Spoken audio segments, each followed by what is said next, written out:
तुमच्या रक्तातील साखरेचं प्रमाण वाढलंय? तर रक्तातील साखरेचं प्रमाण कमी करण्यासाठी कोणत्या 9 मसाल्यांचं सेवन करावं ते आपण पाहूयात। नंबर 1, इन्सुलिन संवेदनशीलता सुधारून दालचिनी मधुमेह नियंत्रित करतं। हे जेवणानंतर रक्तातील साखरेची पातळी देखील कमी करतं।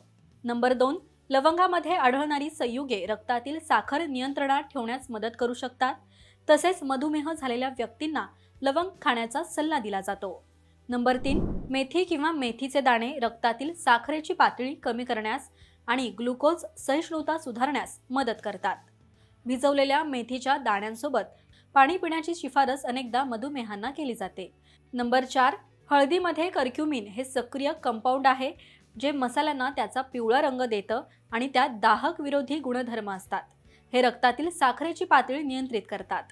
नंबर 5, अभ्यासानुसार वेलचीमध्ये अँटीऑक्सिडंट तसेच हायपोलिपिडेमिक गुणधर्म असतात, जे रक्तातील साखर नियंत्रित करतात।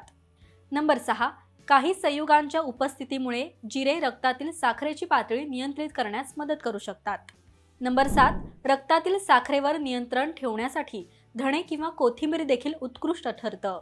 नंबर 8, काही अभ्यासात असं दिसून आलंय की मोहरीचे बियाणे मधुमेह असलेल्या लोकांमध्ये रक्तातील साखरेची पातळी कमी करण्यास मदत करू शकतात।